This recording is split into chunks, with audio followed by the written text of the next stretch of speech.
All right, welcome back. Video 3 of this mini series on building your revenue process. And we realize now that revenue is a process, it is not a moment.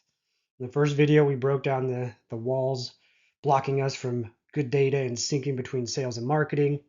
We talked about inefficiencies, how they can compound in a bad way and a good way by fixing them, and the idea that someone needs to be a revenue leader so that this can see its way to success.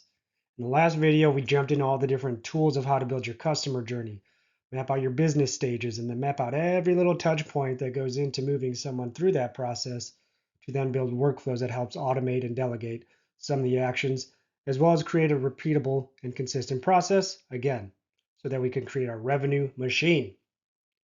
So this video is going to be a little shorter. It's going to be more about how you as a leader or person in charge of this can start leading it and executing on it. And we won't get into too many tips or tricks or tactics. We'll save that for another time. This is your leadership blueprint for what you need to make this work over a long period of time. So first things first, we already talked a little bit about where we've come. We're going to go through why revenue is still a process, it's not a moment, what to track, why to track it, how to think about your reporting, your dashboards, and how do you lead the machine? Don't just watch it, lead it. And then some expectations and suggestions for what tools you could use to implement. So again, everyone, these small changes across every little touch point compounds to big growth and momentum. As we looked at in the first video, 10% over a handful of different touch points on just the lead gen to sales process can add up to 48%. If you can improve your business by 48% without spending any more money in less time, I think it's worth listening to and doing. Now, in doing that, revenue itself isn't what we're trying to track. I know this is crazy. We're going to want it to grow, but we need to look at leading indicators that suggest our process is improving that will eventually lead to revenue. Because revenue is a lagging indicator. All the actions lead up to revenue, but what are the actions prior to that that drive revenue? Hope that makes sense. And so in doing that, what are some of the best KPIs and metrics we could track? Well, one, we want to track leads generated. We want to adjust our cost per lead. We want to track it across all channels to know what's performing, what isn't, and how our budget's being allocated. From there, we want to track cost per qualified lead. You might also hear this called a marketing qualified lead or a sales ready lead. Whatever your qualification system is, we want to track how much it costs to get there. Then we want to look at overall how many leads are converting into opportunities. An opportunity would be the first step of the sales process. For a professional service business, that might be, the discovery call or potentially a strategy session. Make sure you're tracking that so you know if the leads are good. From there, a very important one is to track the velocity at which things are growing or not in terms of calculating total pipeline value times close rate. So pipeline value comes from that opportunity stage in which you've had a proposal or a pitch or an estimate or a bid, and you see it's worth $10,000. We know that if we close at 25%, the expected value of that is $2,500. Therefore, we created about $2,500 in value for the pipeline. Total pipeline's fine. You could get to see in aggregate how big it's growing. But for us to really measure success, we want the expected pipeline value that is actually going to close. And as we see that grow, we could be more confident that revenue is coming in, and it creates a good feedback loop for all these other metrics. One caveat, there's probably going to be a dozen other things you're going to track or want to track. At least as long as we have this that maps out to the different stages in your business stage and process, we're good because we want to be able to measure these so we can improve on them. Leads right into the next one. So as we visualize this whole thing, we want to set a baseline. A baseline being, where are the stats at now? Do we have stats? Is a good starting point. From there, track them. 30 days, 6 months, 12 months, week over week, day over day. We just want to measure it so we can improve it. From there, we want to build out a dashboard. Now, this is usually going to start with manual reporting. We're going to have to aggregate a lot of things from different platforms and put them in a spreadsheet and then manipulate them to look all pretty. But as we get closer to this, we could eventually automate it. The idea with the dashboard is that we're going to have a dashboard for the different stakeholders. We're going to have the CEO dashboard. You can have your lead generation dashboard, sales dashboard. If you're in the home services, you're going to have a technician report we could start looking into. All these different things of how we're generating leads, converting leads, selling leads, and what that looks like in terms of business performance. We also want to be able to drill down into it. So by drilling down, this just means, okay, my dashboard says we're down 8% week over week on leads. That's a significant amount. What's going on? Oh, wow, our cost per lead skyrocketed. Can we see which channels? Okay, it looks like Google ads and the local service ads are just not performing the way they were. Let's go check those out. By being able to drill down and see any red flags or any positives too, we can then start to optimize and fix the problems and systems proactively. So some ideas for your dashboard. I mentioned some of the different types, but we want to make sure we have the budgets so we know our performance efficiency on our ad spend. We want lead metrics in there, how we're generating the leads, cost per lead, cost per qualified lead. Pipeline metrics, how many opportunities we're generating from that, and the time delay, so we could come up with some sales cycle metrics. And then all the other conversion metrics that come from that. How many proposals are closing? What's the average job size on those? How many options are we presenting? What are they going with? Things like that. So again, starting point, map it and fix it to whatever your business needs. So this is the big one. Now that we built it, it's not necessarily that the people will come. We build the machine and then we run it. What's the point of having a Ferrari or a race car if you're not going to drive it hard?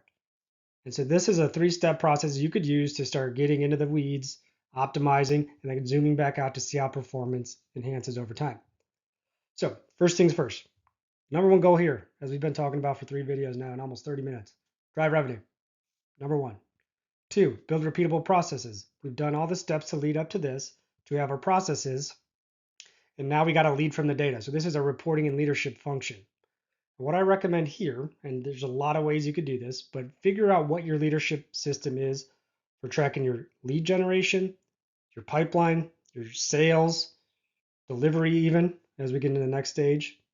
And so an example of this would be each week we review the leads and what went well, what didn't, what content we're posting, what ads we're running to generate more. And then monthly, we'll do a debrief and review of what's working, what isn't, and then plan the next month. And of course, quarterly and annually, you do these on a bigger scale of looking back at a bigger window, what's working, what isn't, what are the trends, how can we improve. Weekly pipeline reviews with the sales manager or sales team, just seeing where we're at. What is that expected value of the pipeline? What's working for you guys? What isn't? And support that with a daily sales scrum. So what did you do yesterday? What are you going to do today? Do you have any blockers? Any deals you need help getting across the line? Anything that fell off? Have you updated your pipeline? Again, the goal is support and coaching, but also number 3, we want to lead from data. So we want the reporting and recording of all that to flow up. So when we have those bigger meetings, we could see it and make strategic decisions about it. So there's a lot of tools from the last one. There's a lot of concepts going here. My recommendation, if you're still feeling a bit overwhelmed, is throw away the spreadsheets, come back to them, please. But start by mapping out the customer journey for your customers. What are some of the pain points and problems they have there? Break it down into your business stages. List 3 pieces of content that you can use in your business, whether it's a customer facing blog, it's an ad, it's a sales script, it's a marketing email, it's a phone call script that you could start to build for each of the business stages that support the customer journey. Now design those touch points into workflows. Pick a couple different areas. And what I would recommend is start backwards in the funnel. The lowest part of the funnel is the closest to the sale. Start there, work on optimizing that with some workflows, the new content, and then go back towards lead generation and start to optimize that way. Reason being, we can convert more sales immediately with those. We can warm up more people as we go to the middle of the funnel. And all that knowledge and learning will then enhance our marketing, content, SEO, whatever else you're running to grow your business. All right, so these are the key points from today. Revenue is not the result, revenue is the result, it's not the focus. We want to work on those leading indicators to build the revenue. We want to work towards building a dashboard. Again, it's going to be a lot of manual first, then recording, reporting, and then automating to create your dashboards. We want to lead with the discipline of a consistent cadence, looking at the right metrics and providing the right coaching and support to enhance the skill of the sales team, enhance the content output of the lead generation and marketing team so that it all flows through to marketing. And again, as you're mapping the journey, there's going to be gaps. None of these are perfect. It's an ideal state to have this perfectly mapped out. Focus on what you can, where you can, that's going to have the highest impact. Again, bottom of the funnel, and then start building. And I'm going to give you guys an example of how long this might take.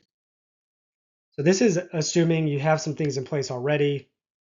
You've got some technical chops, and you might have some people that could already help you. So what I would recommend is the first month, weeks 1 through 4, just map out the process with your team. Start with the whiteboard, go back to the spreadsheets, fill those workbooks in, and then start to record your progress along that. Use something like Asana or your internal project management tool to get this, but this is the discovery phase. We want to see where we're at. And then by the end of week 3 or 4, map out where we want to go from there. So weeks 5 through 8, we're going to record and review the data as it's coming in across all those different stages. We're going to isolate it and make sure we can tie it back to what we're doing. We're going to establish our leadership cadences and review. And then in weeks 9 through 12, now that we've got the data syncing and flowing, we're comfortable with analyzing and looking at our processes and improvements, or bringing in some improvements and tweaks. It's time to consolidate and automate and then sync data. What I mean is a lot of times we're going to have a lot of different platforms for the marketing team. We're going to have a lot of platforms for the sales team. But remember, reframe this as the revenue team. What do we need? We need that single source of truth. So how can we consolidate a lot of these different platforms that cost money, can be inefficient if the data is not synced? It's more of an admin load than we need. Bring them all together. Then from there, what we're going to do is you want to review some automations in the sense that we're building workflows in weeks 9 through 12. We're building automations. How are they doing? Are they giving you a lift? If not, how do you go back and analyze it and compare that to the baseline data in weeks 1 through 4 so you have a picture of what trajectory you are on and where you still have some gaps that you got to fill in. Then by week 16 and on, months 4 and so, we really want to integrate this into your leadership system. So that's where we have full dashboarding. Everyone below you is reporting on metrics with proactive solutions on how they're going to solve it with some ideas and how that could help. And the team is running it. So you're removing yourself as the revenue bottleneck. We've got someone in charge of each of these functions, but you're still overseeing the revenue process. And now the team's empowered to do so because they have the right tools, data, and systems in place to modify what they're doing to improve it. Honestly, there's so many tools out, guys and gals. Yes, AI is awesome. We'll get there. It's not fully solving all your problems, though. You still need to have a strong understanding of your process to then use that to get there. Again, the other thing, the goal here, as we can see at the bottom, is single source of truth for your data. So you have something to report on, dashboard, and then lead on. And some ideas that you could use for data tracking, keep it simple in the beginning. Use Sheets or Excel. If you're more comfortable with something like Airtable, where you could have a database and some built-in reporting, try that out. Again, dashboards, Airtable, you could do charting and all this in Google Sheets, Google Studio, Power BI, Coda. There's a lot of different ones. The main thing here is you want to make sure that all of your data can sync together, or there's a way for you to put it in something like a Google Sheet, pull it out, and then present it to everybody else. In terms of syncing the data, again, hopefully there's some native integrations with your platforms. For example, Google Ads syncs up with Service Titan, for example. You should be able to have the attribution built right in there and use that for your reporting function. If not, I would take a look at Zapier, Make, and N8N for automations and linking all these things together so you have the proper reports. And CRM, this is a big one. You need it, but which one is it? I would start by reviewing what you have. What do you like or dislike about it? Is it something that could take you from where you're at to the next level? Or if you're not very sold on it, just go to Google, type this in, industry plus CRM, and see what comes up. Read some reviews and see which CRM is going to be the one of yours for the future to get you to that single source of truth and make your business run a little better. Now, there is a caveat. Some of this might require light developer work. So as you go through this, just identify where that might be so you could build for the future, because at the end of the day, having this revenue process, having it measurable, and being able to optimize and experiment across it to do more with less will increase the amount of leads you get, will increase the leads that turn into opportunities, and it will increase the amount of opportunities that sell, and it'll likely increase how much you're selling for down the road as you improve that part of it. So, all right, folks, that's all for now. So again, this could take a long time, and it's a process you got to commit to. Yeah, what this does is set your business up to scale predictably. It's revenue machine. You can apply the same concepts to operations and fulfillment.